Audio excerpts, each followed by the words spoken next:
good. Oh, it wasn't too bad. It was funny trying to get to the top, though, because now I have a Forerunner.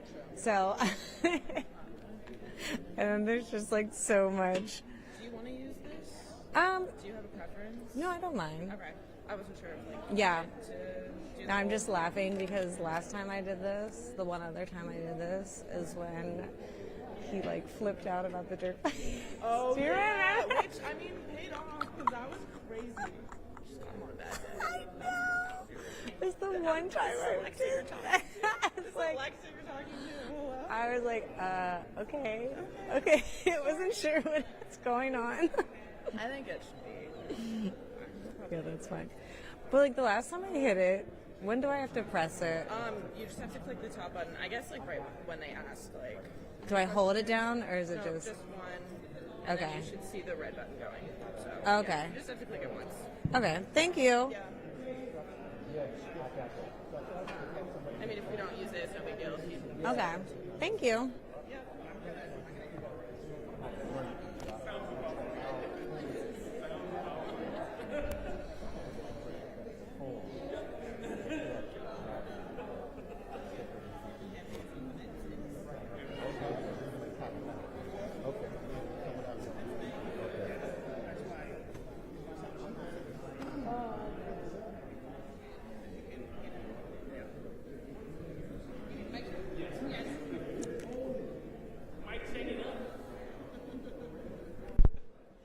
Mic check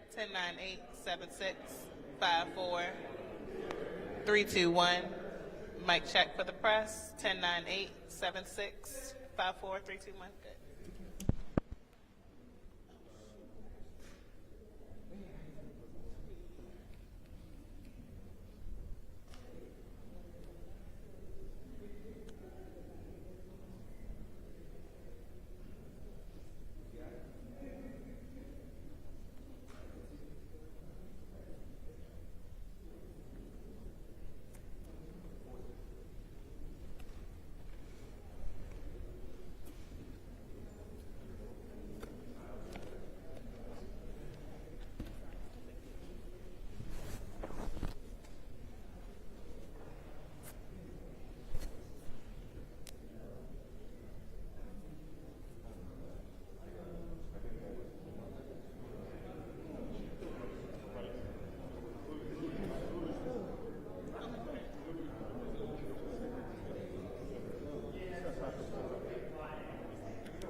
No, it's the GoPro.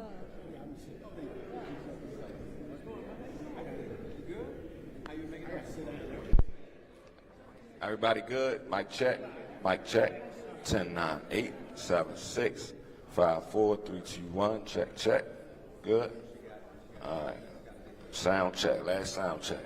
10, 9, 8, 7, 6, 5, 4, 3, 2, 1. Check, check.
Cat, what's going on?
Hey, Cat. Tell me they gonna call you.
Happening now, Mayor Brendan Scott joined by other leaders.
This is quite the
Doc, you okay? All right. Good afternoon, everyone, and thank you all for being here. Before we begin, I want to recognize Governor Moore, and I want to first start by saying it's nice to have a governor who really wants to work in partnership and public safety and actually comes to City Hall for the first time in many years. Thank you, Mr. Governor, for being here this morning. A governor who doesn't use Baltimore as a political talking point and shows up in Maryland. Also want to thank our Council President Cohen.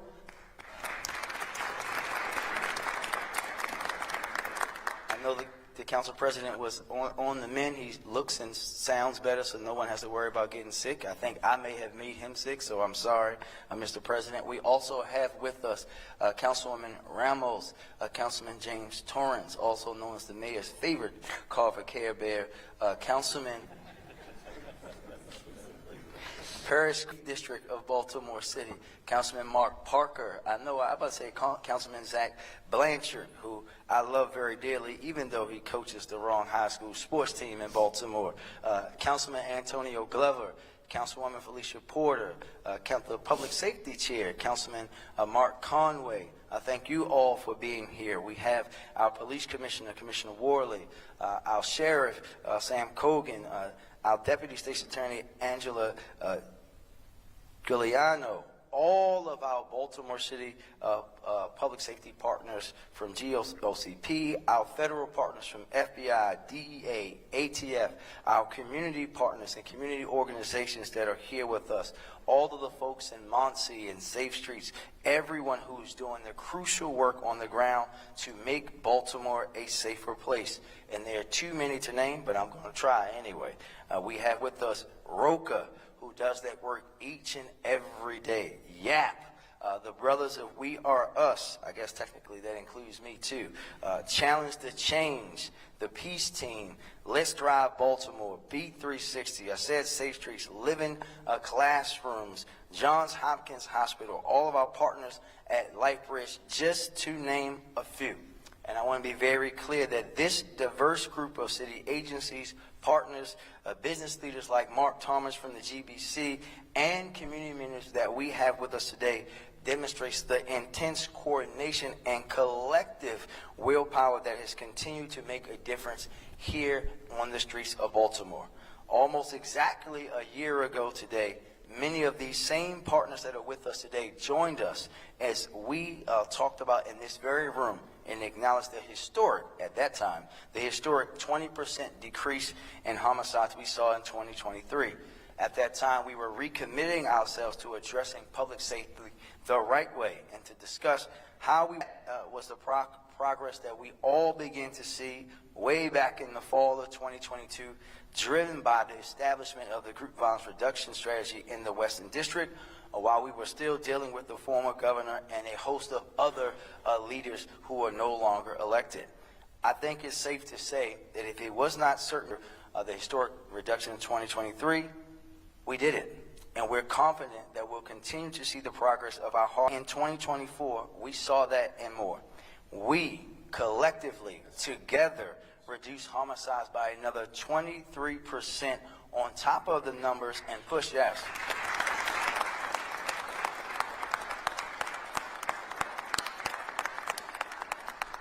And pushed non-fatal shootings down by an impressive 34%. That is something that has never been done before in the city of Baltimore. 2 consecutive years breaking a record of reducing violence. And we want everyone to understand that we are not just going to stop there. Because on top of that, carjackings were down, auto thefts was down, total and violent crime were down, and we had 74% fewer young people who were the victims of gun violence in Baltimore. And we have seen this sustained progress in back-to-back historic years in reducing homicides only because we have, as a city, invested in comprehensive, evidence-based public health solutions to tackling the disease of gun violence in our community. We've paired community violence intervention alongside proactive and constitutional policing, pursuing public safety the right way, which is the only true way that it works. and that has enabled us to remove more than 2,500 illegal guns off the streets last year. Thank you to each and every one of the women and men in BPD who do that great work. And on top of that, they cleared nearly 70% of homicide cases, which is the highest clearance rate that they've had in over 25 years.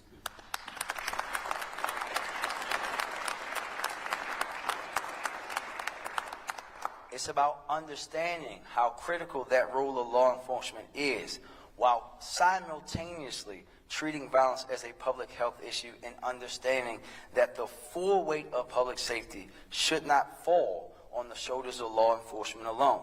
And again, I want to thank also all of our great federal law enforcement partners that work with BPD and all of us each and every day to get the people that we need off the streets, to get the guns off the streets so that we can build a better and safer Baltimore. In reality, though, this day is about partnership with those who deserve it, who often don't get the spotlight.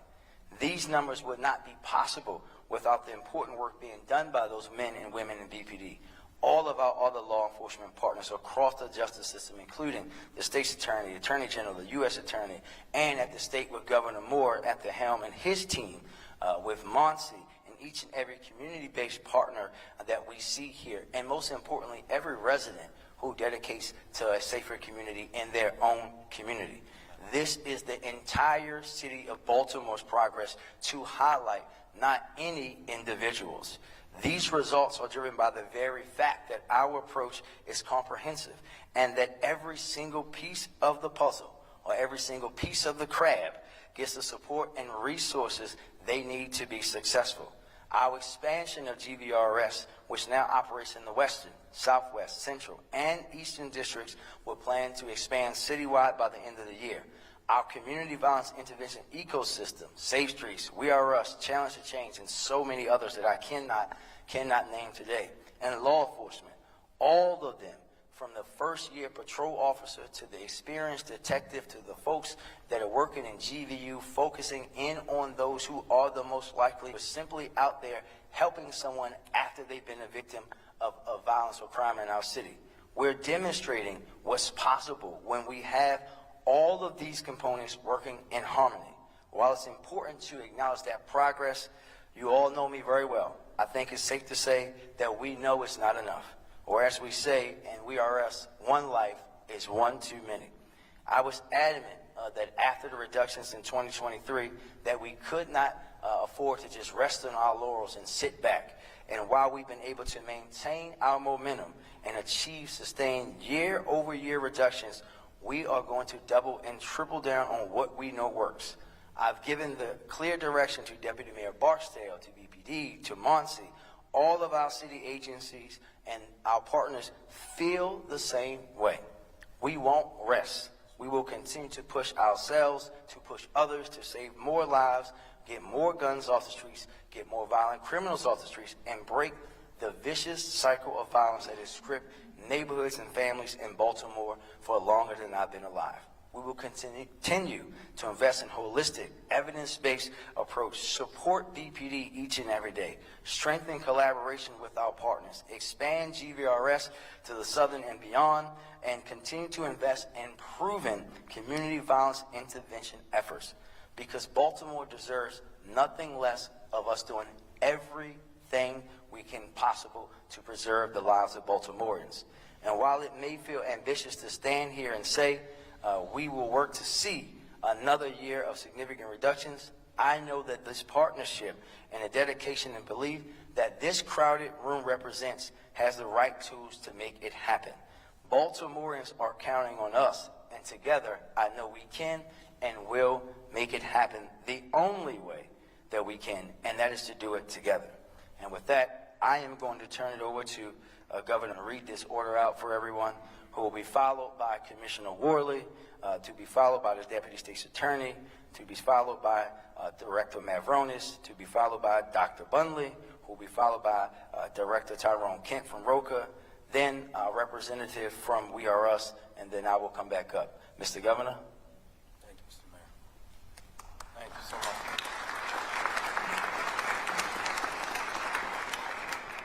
Good afternoon, everybody. It's a joy to be with each and every one of you here. And Mr. Mayor, I just want to say, as ever and as always, it is a pleasure to be your partner inside this work. He was kind enough, it's good to be back in City Hall. He was kind enough to show me the office where I interned when I was at City Hall, just right across the way. But it is good to be back here because we see this is what partnership looks like, and these results are what partnership produces. When you have people who are all working together, people who understand that we all have an important and an individual role to make sure that our communities are safer, to make sure that they are thriving, to make sure that everyone who is a Marylander, that they have the right to exist in a community that sees them and supports them. This is what is required. This is what is necessary, this kind of partnership. Because we know that success is not singular. Anyone who tries to singularly claim credit for success is either naive, being silly, or truthfully, are just plain disingenuous. Because that's not how success happens. Success happens when you have people who are willing to band together to achieve a common goal. Making communities safer requires leadership and it requires collaboration. And you do not get here without frameworks. You don't get here if it were not for the work and the leadership of the State's Attorney's Office. You don't get here had it not been for the work of our prosecutors and our public defenders. You don't get here without the leadership of law enforcement at local and state and at federal levels, the people who are willing to put on the uniform and serve our communities every single day valiantly. You do not get here without the leadership of our commissions and our nonprofit organizations and community members themselves who say enough is enough and I need to be part of the solution myself.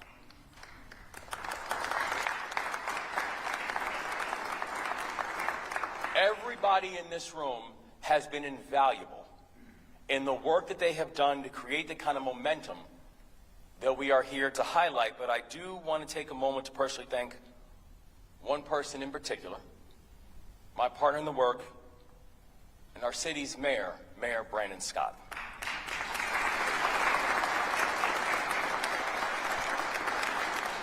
This is a leader next to me whose feet are firmly planted in City Hall, but whose eyes stay on the horizon.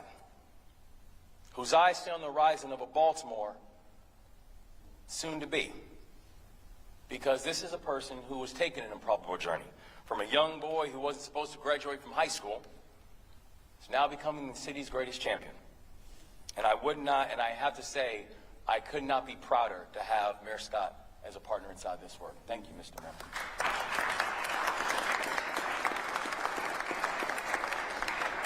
Now, our administration in Annapolis has been very clear from day one that public safety is our #1 priority, that every single Marylander and has a right to feel safe in their own skin.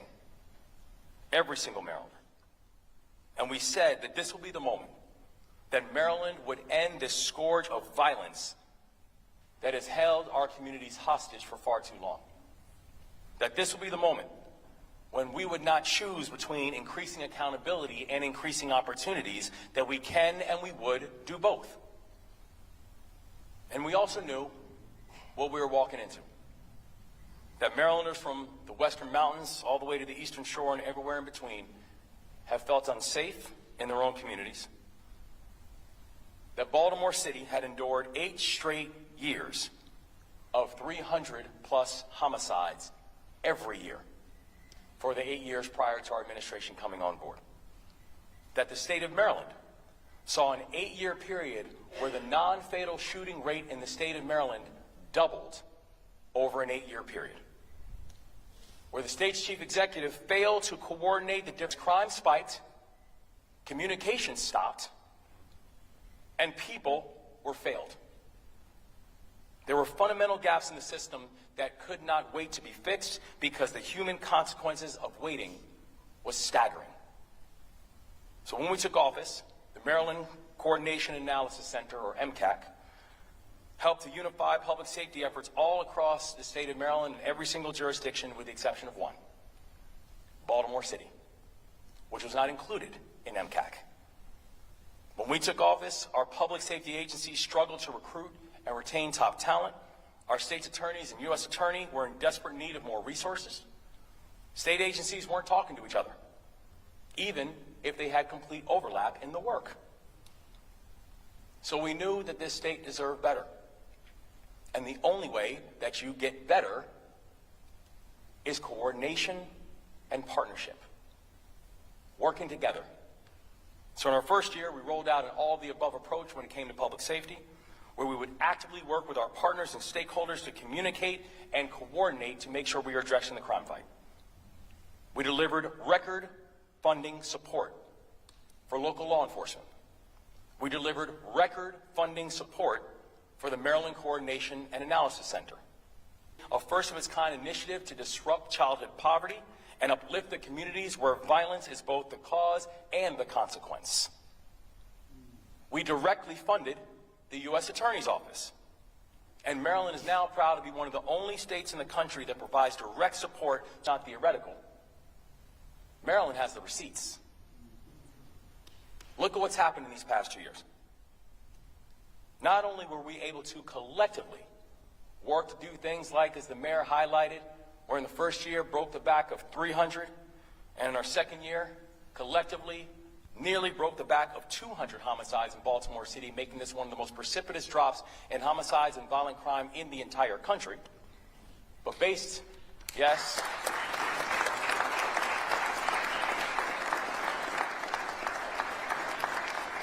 but based on preliminary data, we are about to finish the first week of 2025. Yeah, let me not say it. With a pretty good start. With a pretty good start. And that hasn't happened as long as I can remember. You do not deliver these kind of results just because. You deliver them through partnership. Through working together.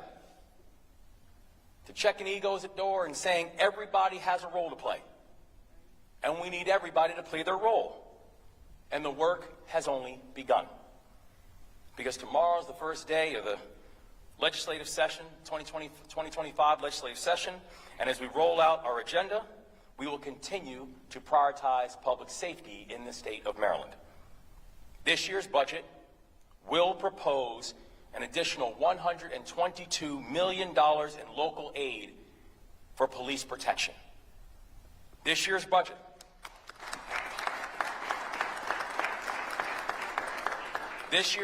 we will propose increased funding and coordination with the Department of Juvenile Services, including an additional $4.2 million to expand evidence-based community interventions.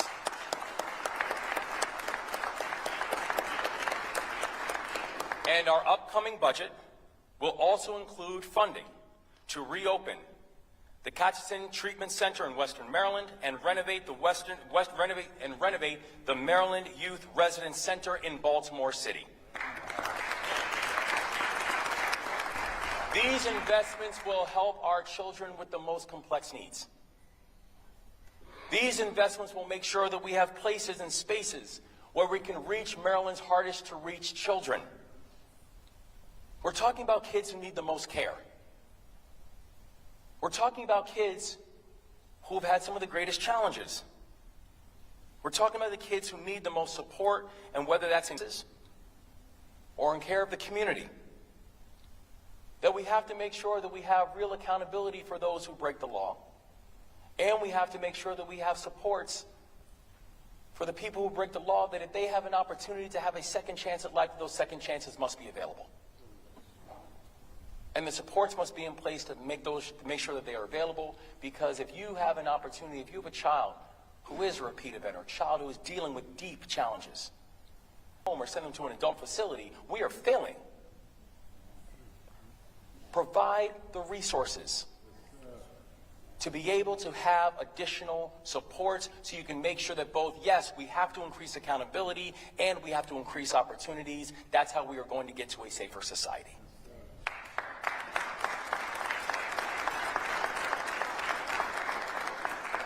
These investments are just a few pieces of the larger agenda that we will be rolling out starting tomorrow during the general session. And I look forward to further discussing these investments in public safety when we unveil our budget on Wednesday, January 15th. I'm proud of the work that we've gotten done together so far, and I'm humbled by the work ahead. And our commitment to the people of the state of Maryland is this: we will stay coordinated, we will stay vigilant, we will continue to make Maryland safer, and we will continue to move in partnership, because partnership produces progress and nothing else ever will. And I'm incredibly proud to be able to turn the microphone over to one of our tremendous partners inside of the work, who he and his team over at BPD continue every day to do remarkable work to not just set a standard in Baltimore City, but also across the state. Baltimore City Police Department Commissioner, Rich Worley.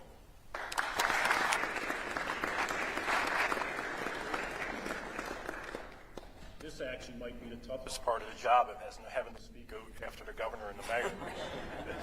But thank you, Mayor Scott and Governor Moore, for your continued support of BPD as we continue to lower crime in our great city, especially gun violence. I'm proud to stand here alongside many of our other partners. We had to discuss another year of historical violence dropping. At the same time, we acknowledge there's plenty of work that still needs to be done. This was a result of hard work and partnerships of everyone here, but most importantly, one that a lot of us forget to mention is our community. The community, like the governor said, the community had enough. There's starting to be better partnerships with the department, and our department is working better to increase our community policing plan, to the point that we're making partnerships within the community and the lowest staffing shortages that we've seen in many years. The members of our department have increased our clearance rates, conducting more proactive patrols, expanding our victim services unit, and above all, improving outcomes for those at-risk individuals. While we've seen a sharp decline in a lot of crime categories, one of the most important ones, as the mayor has already brought up, the 74% reduction in juvenile victims. Our young people, that equates to a number of 57 less young people were the victim of a homicide or a shooting in just 1 year. Together, all of us are here to unite in this building for our city, ensuring that the residents and visitors feel safe when they come and visit the city and when they live in the city. I'd be remiss if I didn't brag. I know I'm a little biased with my men and women of BPD, but I would put them up against anybody in the country. They've done a fabulous job, and I'm proud to be the commissioner and lead them.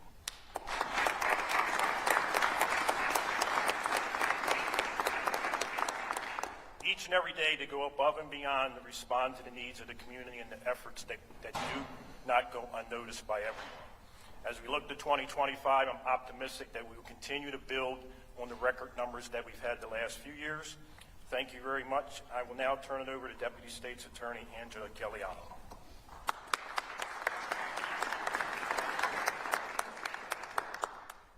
Thank you, Commissioner Worley. Good afternoon, everyone.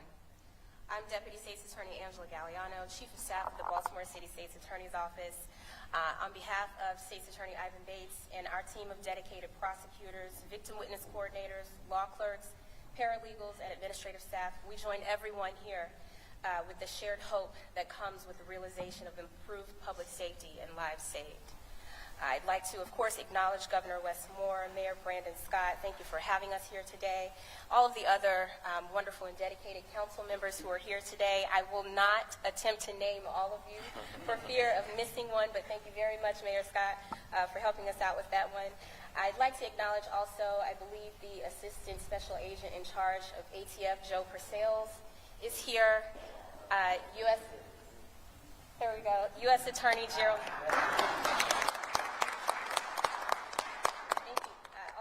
Assistant U.S. Attorney Gerald Collins, and GBC President Mark Thomas. I believe I saw him earlier as well. Oh, there we go. And obviously, it is a concerted effort. I'd also like to acknowledge MONSE Director Stephanie Mavronis, and of course, BP Commissioner Richard Worley, and everyone else who is here to join us today. I think that What Mayor Scott and Governor Moore relayed is the theme, right? It is partnership and it is collaboration, and this is the result of what that type of work can do when you are led by the type of leaders that lead us today, and we are all grateful for your leadership. We're thankful for our collaboration with the Baltimore Police Department and their officers and detectives who risk their lives every day, helping to make these arrests possible. We appreciate our strengthened interagency partnerships with the U.S. Attorney's Office through the leadership of U.S. Attorney Eric Barron, ATF Special Agent in Charge Tony Crosby, Baltimore City Sheriff Sam Cogan, and various others who have helped to make these strides possible. Since 2023, the State's Attorney's Office has secured convictions for more than 2,000 individuals who were charged with illegal possession of a firearm after being convicted of a felony, those who were selling drugs while carrying a firearm, and those who committed a murder. These individuals were sentenced to incarceration with a minimum of 5 years without the possibility of parole, resulting in an average of 1,064 violent offenders being removed from Baltimore streets annually under the Bates administration. With more violent offenders being held accountable with incarceration, would-be trigger pullers are removed from our city, and we are seeing record lows in the violent crime that has plagued Baltimore for decades. We appreciate the continued support of Governor Moore as we continue to pursue the state's attorney's mission in rebuilding the Baltimore City State's Attorney's Office. Most notably, the governor allocated over $1 million in funding to help us build out our body-worn camera unit, in our body-worn camera staff, which is housed within our evidence review unit, allowing an increase in support staff and more manageable caseloads, which leads to greater effectiveness as we seek justice on behalf of city residents. Through his Office of Crime Prevention and Policy, we received grant resources that allowed us to sustain our victim witness services, ensuring they have the support they need to assist victims across the city. Since State's Attorney Bates was elected in the State's Attorney's Office, we have added more than 40 additional prosecutors among several other support staff, allowing for the support and experience necessary to achieve this historic decline in violent crime. Our efforts and the successes we've experienced are just the beginning. As we look forward to continuing the concerted efforts that we have with our collaborating partners, we also look forward to improving public safety, and the State's Attorney remains committed to improving the overall quality of life for every city resident and visitor, because they deserve to enjoy it in this, which is what we know to be one of the greatest cities in America. Thank you, and now I will turn it over to Monty Director Stephanie Mavronis.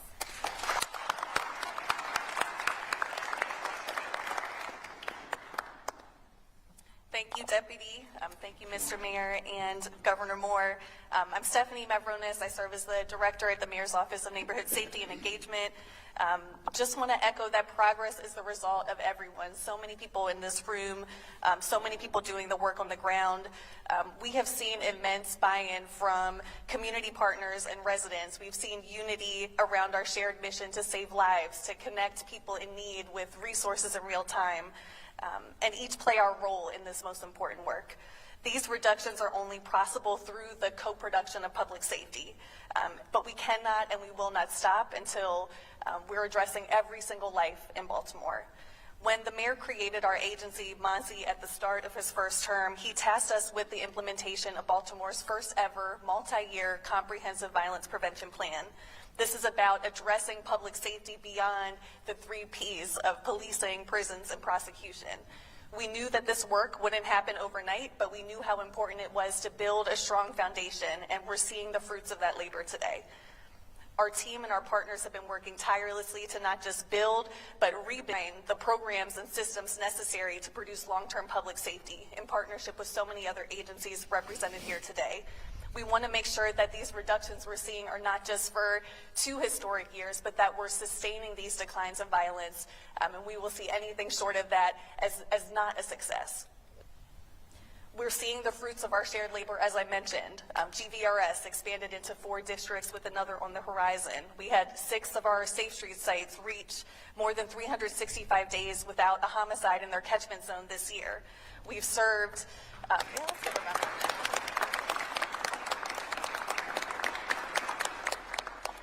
We've served nearly 400 victims, helping provide real-time resources and prevent retaliation. We've coordinated 26 neighborhood stabilization responses across the city in this year. We've reestablished reentry work at the local government level. We're making safe return plans for residents who are preparing to return home from incarceration, and making sure that they need to be successful. And as we move into 2025, we continue to have ambitious goals on the horizon. We want to work towards full implementation of our work, sustainability of our work. That means expanding GVRS into the Southern District and to the rest of the city. That means strengthening our victim services coordination even more between BPD, the State's Attorney's Office, Monty, and other community-based partners. That means continuing to drive important victim services reforms. We want to continue to fully activate and coordinate our community violence intervention ecosystem, scale our youth diversion work, and even start the process of our second comprehensive violence prevention plan, as we are on the second to last year of that implementation. We're always going to let the data guide our work, and there will be an emphasis on evaluation and accountability. But I want to turn it over now to one of my favorite agency directors who's been essential in this work as well, Mayor's Office of African American Male Engagement.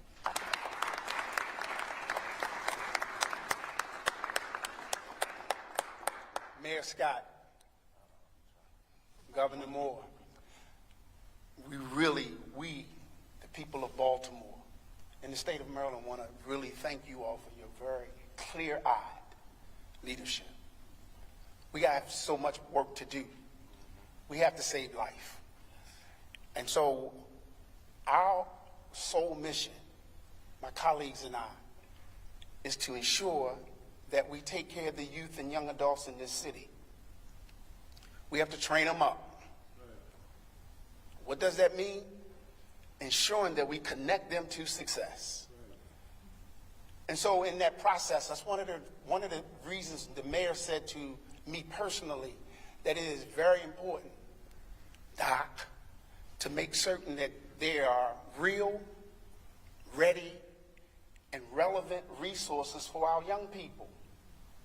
What are real resources? That they really exist and they know they exist. That they're ready. They're available not when we say they're needed, but when they say they're needed. And that they're relevant, that they're individualized to speak to their particular need.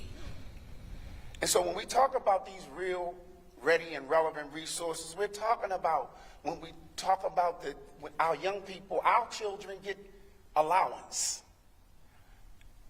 Other people's children who don't have those resources, we have to find a way to give them an opportunity to pay a cell phone bill. So we put them to work, as we did. The mayor made the call and they said, make certain, Doc, that the youngsters are out there taking care of our senior citizens, shoveling their walkways. And then the process that we use to allow them for their hard work. That's real stuff. And so I'm just excited that we're going to save more lives. Forward to the day where we're not talking about violence reduction. We're just talking about making certain that our children are on positive and constructive pathways forward. And the reason that they're going forward on positive and constructive pathways because they're not on negative and destructive pathways going in the wrong direction. And so that's only going to happen if we individualize this approach. So that's why I love the fact that so many partners from the streets are being led into this process. Personally, having been one and then having been an educator of others, that it is very difficult, but very possible to help other people's children. And there has to be a specific and a conscious process to do that. Thank you very much. And I'd like to bring up my colleague who is 10 toes down in the work, Tyrone Kent from Roca.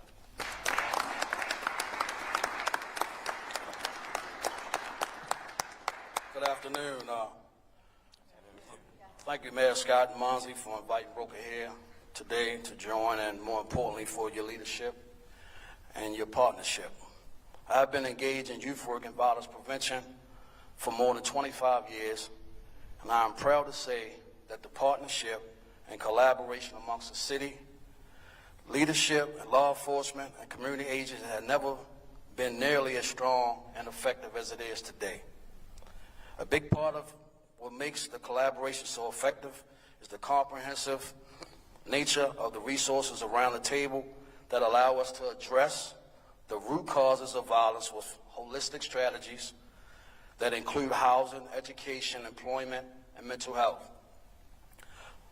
All of us at Roca Baltimore is incredibly grateful to play a role in the larger effort to reduce violence and save and change the lives of our young men. We are using brain science and non-clinical version of cognitive behavior therapy. We call it Rewire CBT, to help young men heal the trauma that is at the root of violence and provide them the skills they need to achieve a long-term behavior change. We see the changes big and small in the young men in our program, and the data in the 51 of the highest risk young men in the city of Baltimore. No new arrests, and 92 had no new incarcerations.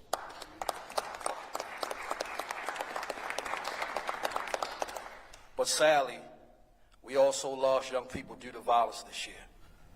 And like everyone here, we are not satisfied with the progress made to date and are steadfast in our commitment to do all we can do to support the mayor's efforts to continue to reduce the number of homicides in our city. Thank you, and I'll turn it over to Captain Muhammad.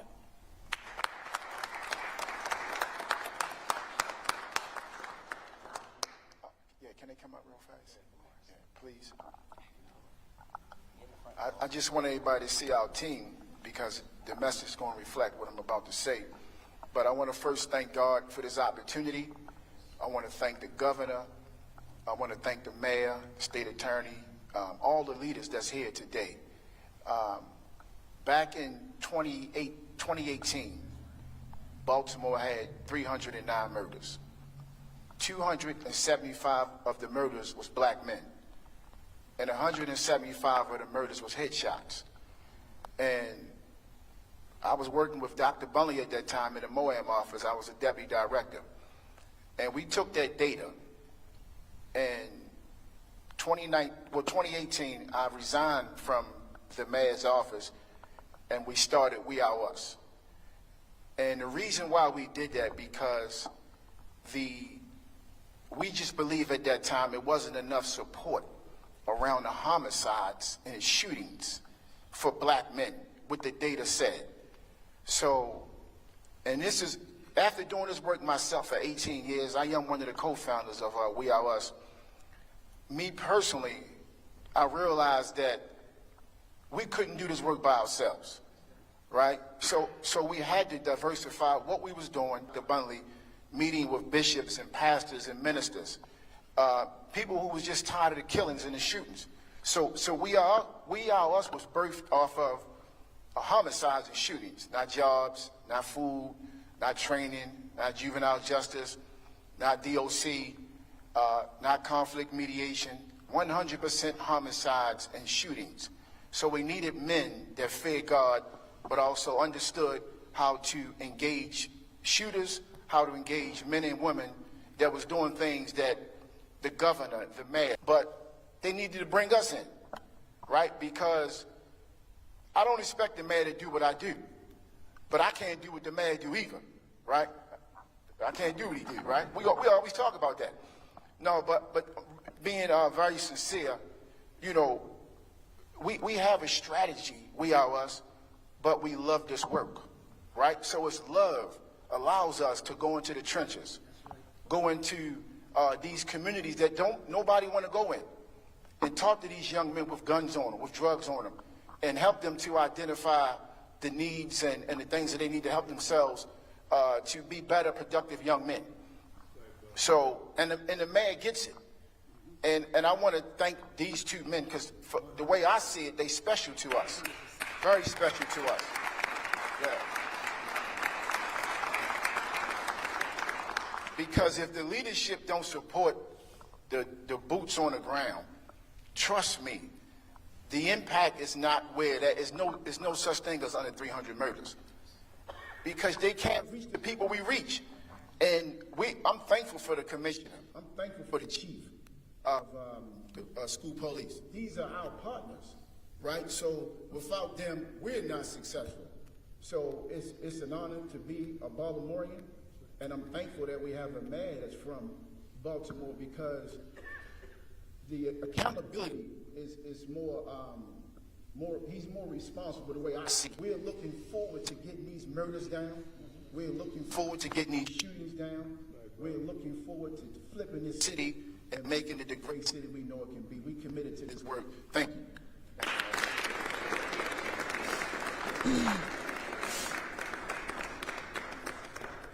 Go deep into the streets with the brothers anymore. That's the truth of the matter. I'm no longer allowed. But thank you, and thank you again for every one of our partners for being here today. And now we will go to questions from the meeting. And we're just going to ask you to come to the mic up there, because everyone's recording. We don't want any sound issues.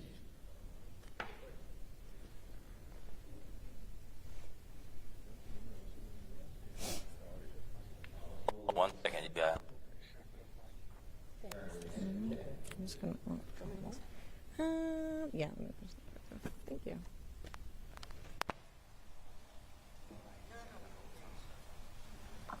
All right, are y'all getting it now? Give me a thumbs up.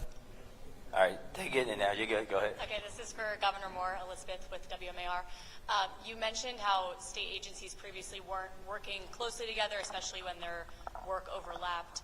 That seemed to be very true the last couple of years between the state's attorney's office and DJS. Have you noticed an improvement there? Remember that a lot of the challenges that we were seeing between the various agencies, and whether they be state agencies amongst themselves or state agencies with local agencies, these were long-standing problems. And so we also reformed the way these organizations are actually communicating and how they're actually speaking. And if you take a look at what's happening right now between DJS and what's happening also with state's attorneys, you're seeing a market difference and a market coordination change about what happens once a child is inside of the system, about what's happening once information is being shared.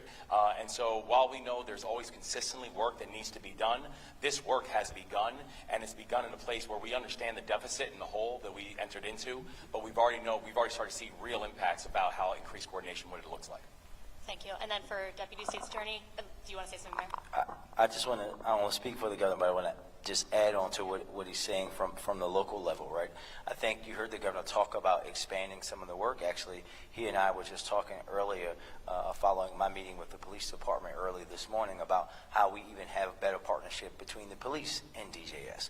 When you talk about thinking and focusing in on those young people are at the highest risk, and those who we've seen and dealt with multiple times, we've been able to work with DGS around making sure that we're communicating around them and what's happening and with the state's attorneys and his team as well, so that we can understand the public safety for everyone, for the people who are victims, for those very young people, and whoever else. And we're going to be looking to continue that. And I think the governor hinted at something, and this, I have to give him deep credit and the secretary credit for this. They came and asked me about some of the things that we were doing in GVRS and are using it for their Thrive Academy. In fact, they use We Are Us to help with those high-risk young people, which we know through MOAIM and We Are Us and Baltimore Brothers has been proven to work when you do that work. And when you see them expanding that work, expanding the state's investment into public safety agencies that I will say again, that were obliterated for 8 straight years, you can see that they're truly committed to the work. Thank you. And then Deputy State's Attorney Galliano, not present. Thank you, yes. State's Attorney Bates had a conflict in his schedule. He just wasn't able to be here today. Thank you. Sorry. Hi, everyone. Tara Lynch, WJZ. Mayor, you and I sat down last week. We talked about 201 homicides. We talked about that's progress, of course, but 201 lives that are lost. How do you reconcile that as we stand here today? Well, just the way I did last week, right? I think that we feel for every single one of those families in those communities. Those are 200 of seeing or hearing or knowing that individual. And that's why we're all just as committed, even more committed today than we were last year, because when you can see, and this is not a moment of celebration, this is a moment of acknowledgement that we were at a point where reporters and everyone else for the first 2 years that I was in office asked me every single day, Mr. Mayor, when is that 15% goal that you have to reduce in Baltimore's homicides going to happen? Mr. Mayor, When is it going to be that the city doesn't have 300 homicides, right? We have to acknowledge that we didn't just do that. We far exceeded that now 2 years in a row, and we can acknowledge that we can do even better. You don't hear any of us celebrating because, like I said earlier, one life is one too many. And if you know the folks that I know, when you've lost people, when you've, like me, been in Annapolis testifying on public safety bills to find out at that very moment that one of your best friend's brothers is gone, it hits different from you. When you've been the person ducking those bullets that Dr. Bunley and others had to come to my elementary school to talk to us about how we deal with it as a young child, it's different for you. So this is not us celebrating. This is us saying, look, Baltimore, we are not only achieving this reduction, we're achieving it at a higher rate than cities around the country, and that's why we have to be committed to being better every day. And another question for you, this is probably for you and the commissioner. We've talked about juvenile crime quite a bit. I think all of us have with all of you. I spoke with someone today who was a victim of juvenile crime in Federal Hill. He was hit with a broomstick. He's lost vision in his right eye. John Berardi, I know you probably... we know him very well. What do you say to those victims? Because we're talking about crime overall. What do you say to victims of juvenile crime and aggravated assaults and things like that who are frustrated and might not feel safe in your city? Yeah, I think that, listen, we understand that we don't want anybody to be a victim of any kind of crime, no matter whether it's property crime, violent crime, juvenile crime, adult crime. As I always say, I don't care if you're 3 years old, which we don't know they do, 10 years old, 14 years old, or 60. You shouldn't be out there committing acts of violence. And to that gentleman, every victim, this is why we're committed to that work. This is why we're committed to working with all of our partners to make sure that every part of the system is not only talking, but working to the highest levels, right?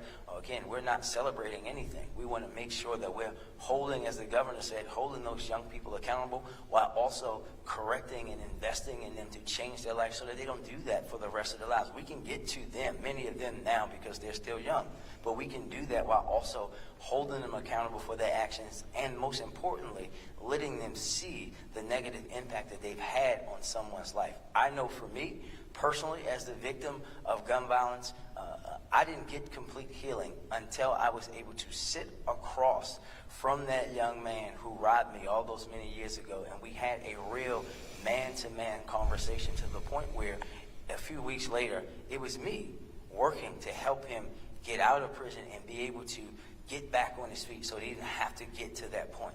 That's what we have to understand about all those levels, and we're going to continue to drive down all crime, including juvenile crime. One off topic for the governor, just regarding the Key Bridge reconstruction process. I know that there was some preliminary elements that were supposed to begin today delayed due to weather. Any sort of update that you can provide? Yeah, the update is we're proud that the work has now begun. We knew when this tragedy happened, nearly a year ago, that this would be a significant uphill battle. And when we said that there were 4 objectives that we laid out for the people of the state, that we would bring closure and comfort to the families of the 6 individuals we lost, that we would reopen the federal channel, that we would make sure that everyone who was directly impacted by the Key Bridge crisis, including the port workers and their family members, that they will be supported, and that we would rebuild the Francis Scott Key Bridge. We're proud to say that on all of those elements, we are now on track, and we're thankful for the bipartisan support that the Key Bridge unfortunately collapsed during our time. The Key Bridge will also be rebuilt on our watch, and that work has already begun. Thank you both. Alexa. Hello, Happy New Year to you all. Happy New Year. Looking for a direct response from the mayor first on this. Of course, we talked about the expansion of GVRS. In a recent interview with our station, the city state's attorney, when asked, said that he did not believe GVRS was the main driver of homicides and rather pointed to targeting of repeat violent offenders. Your response to that? Well, I guess there's a few things here that I will say. First and foremost, the drop in homicides actually started in the fall of 2022 before the station attorney took office, right? And we're going to continue to let folks know that reality. But when you think about those targeting of violent repeat offenders, right, we have to understand that starts with with the women and men of the Baltimore Police Department, which is led by my commissioner, and that I, as the mayor of Baltimore, and the commander-in-chief is, right? So when you think about prosecuting people who had guns on them illegally in the city, that starts here in this building in the direction that we give to BPD every day. But more importantly, it starts with those women and men. So anybody that is trying to say anything otherwise is not talking the truth, because they are the ones making the arrests. They are the ones putting their lives on the line. They are the ones who are identifying and going after consistently those individuals who are committing those acts of violence. And when you think about, I don't want to turn into a law professor or a public safety government professor about how government works. The executive's job is to enforce the laws. And when you think about our partner in the state's attorney, who will remain our partner, right? You think about our ability, the police department's ability, to send them every single day the highest quality of cases, clearing 70% of homicides, that allows them to do their great work that they do every day to prosecute those cases. But those cases are made on the backs of the women and men of the Baltimore Police Department, and I'm going to stand 20 toes down on understanding, for people understanding that reality. But since you brought up GVRS, I think that we have to also be reminded that we are talking about those very same people. We're talking about a focus on the people who are the most likely to be those trigger pullers, or to have those trigger pullers go after them. And we've arrested 356 individuals through GVRS who are of that quality. And you have been at plenty of them, Alexa. When you talk about GVRS takedowns, when we're talking about taking down organizations that we know were connected to violence, that started with those investigations led by the group violence unit in the Baltimore City Police Department.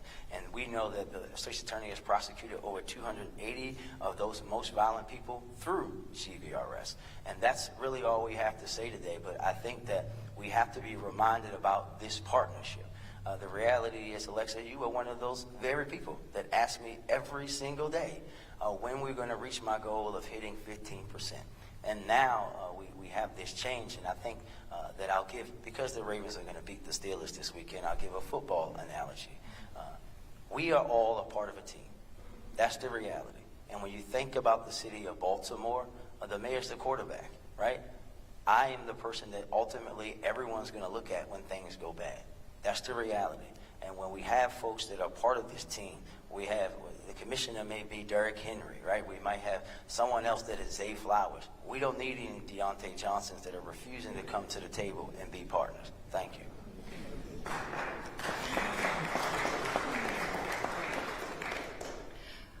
We've had situations where people have been either injured or killed by a defendant who was already wanted by police. Collectively, what are you all doing to better address the issue? Well, I think that we all are going to continue to serve those warrants as possible. I think that we know that's a very difficult job. WATF for us has the highest level of them, working with our partners in the marshal's office, working with the sheriff's office. They all do a great job of going out and trying to find those people, but it's not as easy as people think. Sometimes folks are in different states, right? Sometimes they have to be brought back here. We all know infamously we had that individual after the Patterson High School incident that was going to another country. We're going to continue to do that work each and every day, but more importantly, we're going to try to prevent those people from being back out on the street in the first place. We're going to continue to take them off the streets and give cases to our partners in the state's attorney, in the U.S. attorney, in the attorney general, that remove them from our neighborhoods, period. Maybe the commissioner or another agency can weigh in if any changes are going to be put in place to better, more swiftly track down these offenders? I think that no one else needs to add. We're not going to give you law enforcement strategy about how we're going to track down criminals. I don't think the U.S. Marshal's Office or the police department, our public safety agencies are all smart enough to know we're not going to talk out loud about how we're going to track criminals because they watch your station. Well, will there be changes? Again, Alexa, there are always changes into our public safety strategy. We make changes every single day, and we'll continue to do that. Barry Sims, WBAL TV. Mayor, twice we've heard expansion of GBRS. Where is it going next? How's it going to go? You're trying to get it done by the end of the year. Can you give us some statistics or some information as to where it's going to be going? The Southern District is next. Southern District is the next district, and then we'll go from the Southern throughout the rest of the city. Now, we can't tell you, Barry, which district is going to be after the Southern because the data tells us that, right? This isn't like some of the previous times when we've had TVRS and it was basically done in a political manner. We let the data say where we should go next based on the connectivity of groups, based on the connectivity of violence. Again, we are talking about evidence-based proven practices, right? And you don't have to just believe the mayor, right? We have academic research, right, by world-renowned folks that shows this strategy is working, whether it's folks at UPenn, the folks at Hopkins, everyone is saying that the strategy collectively that we have is working, and we're going to stick with that and expand it throughout the city, but we are going to do it responsibly because one of the things that I heard consistently from my technical assistance partners is that one of the reasons why we failed at GVRS the previous 2 times is because we tried to grow too fast. You have to do it in a responsible, data-driven manner. And final questions dealing with, in a little while, you're going to have a vigil for victims of last year. What message do you have for those families? That we will never not be with them. That our detectives, if their case isn't solved, is going to continue to work on these cases, and that the entire city government, the entire city is going to be standing with them for whatever they need, and we're never going to forget about them. I know for me, I don't forget about those people. I don't forget about those phone calls. I don't forget about the funerals of people that we lose, and seeing that hurt on people's eyes, especially when we lose young people, and seeing that hurt in family members' faces. So we'll never forget them, and we'll be here to support them, and also work with them to prevent it from happening from other folks. I met a young lady who the other day who started an organization after her son was murdered, and she just thanked me for stepping up to help her in that situation. And I didn't know it at the time, but she now partners with Monsi to help in this ecosystem of healing people, and we're just thankful to individuals like her. All right. Thank you, everybody.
bad.